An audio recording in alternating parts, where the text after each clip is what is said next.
Hiya folks, I'm Grim and welcome to Grim Grooves. Today we'll be checking out Stay With Me by Miki Matsubara, an artist that has a very sad past and unfortunately passed away, but this song is supposed to be phenomenal. It was really popular in the late 70s and I can't wait to check it out. But make sure you hit the like button and subscribe because I've got so much more content coming in the future from Japanese artists and so many other things, anime, video games, I've got a ton. So without further ado, let's check out Stay With Me by Miki Matsubara. Nice.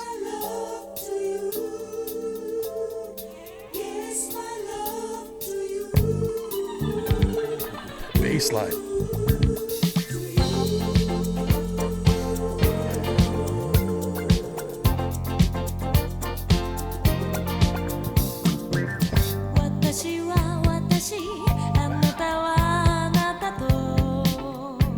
Beautiful voice.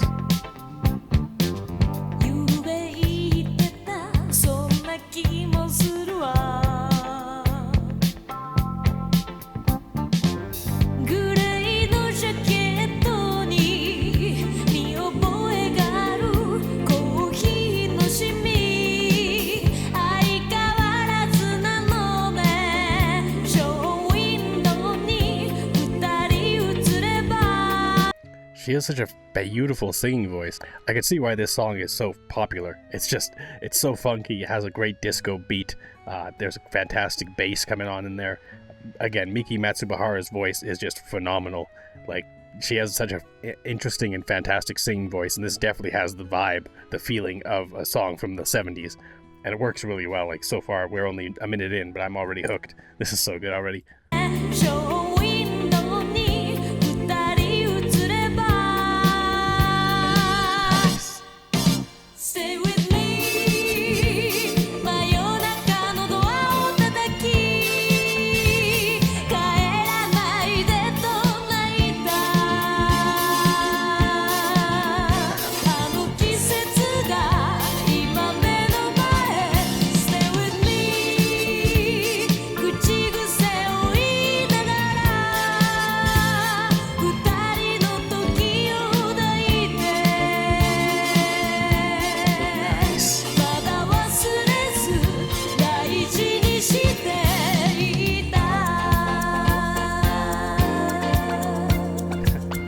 I love that kind of, it's very 70s, like, ba ba ba ba da ba ba. Like, it's just such a upbeat melody of, and such a disco feel to this. And it's just been so long since, like, I don't think I've heard any really disco songs on my channel at this point. But it's just so good. It's been too long. And that, again, that bass line, I gotta keep harping on that bass line, especially in the chorus there. There's some fantastic little bass elements coming in, and it sounded incredible. But Miki's voice is just unreal. Like, some of the sustain notes that she did, especially like in the chorus and just in the last like minute or so, there's been a few really solid sustain notes where she just holds the note incredibly well, and it's just really cool. Even the like choice to make the horns kind of a little bit in the back of the mix, like they're not really in the forefront, they're not like huge fanfare horns that you just like, they're right in your ear. They're like a little bit mixed in the back, a little bit edited so that they're not quite as boisterous as they normally would be. But it just adds an interesting style to the song on top of everything else that already makes this a unique song. And it definitely deserves the historical status it has, like how being as popular as it is, because this is really cool.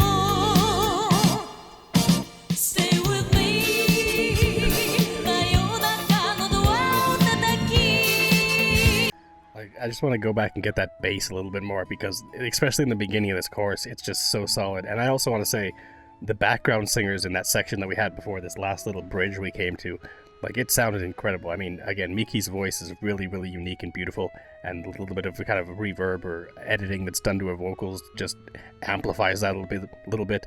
But then having the background singers on top of that, just adding that extra layer on top of everything else, like, it's really well composed considering this was done in the late 70s, and it's just absolutely beautiful. And let's get this little bass line again, because it's just so funky.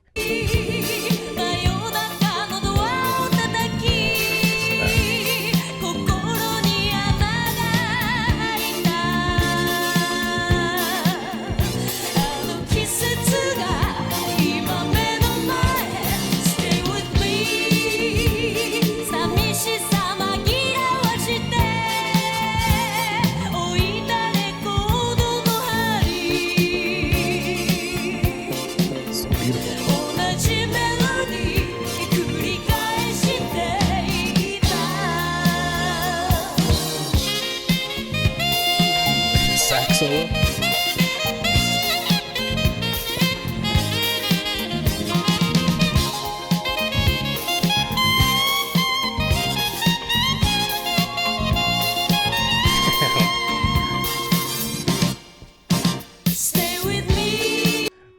That solo was fantastic. I mean, I always love a good horn solo in a song like this, and it worked really, really well. Just sounded fantastic. I mean, they did a great job on the composition of it, and just overall, the song's melodies, the structure of this song are really, really well made. Like the backbone of the song itself, all the different melodies we have going on here, all the different kind of little bass melodies going on in the background, the horns and everything like that, the little like 70s guitar strings like melodies we get. They're very distinct sounds to like 70s style guitar melodies and music, and like wacka wacka, like just really interesting, and they sound really interesting, and they fit really well in this song because it very much fits the vibe.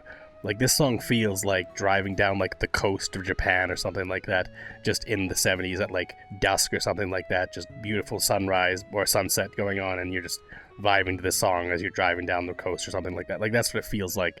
Just very ambient music, very beautiful ambient music, and it works really, really well here. It's just so beautiful. Stay with me.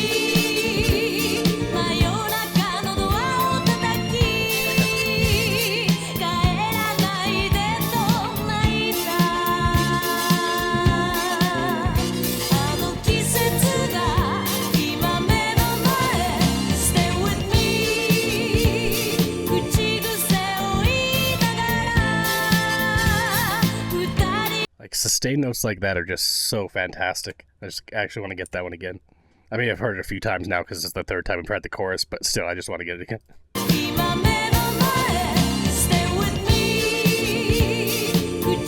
horns behind it.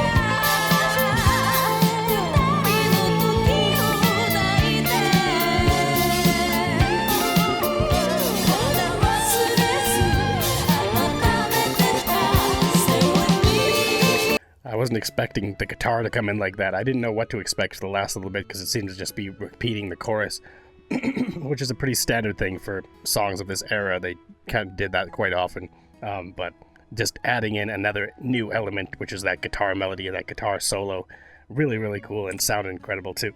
Like, it's just really well composed overall, just so well done, and then of course the singing is unreal.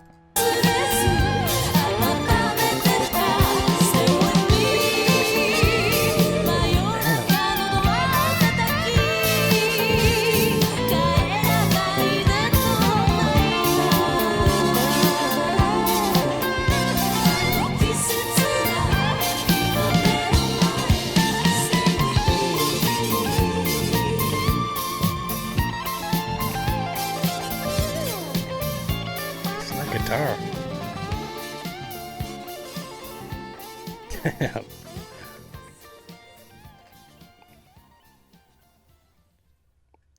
Wow. That was such a good song. I will 100% be adding that to my playlist going forward because I want to hear more of this song. It's just such a bop. Like, I can see why this became such a popular song in Japan at the time, and it deserves it. It was incredible. Like, it's been a long time since I've heard a good disco track at all, like I said before, but I mean, this was just phenomenal.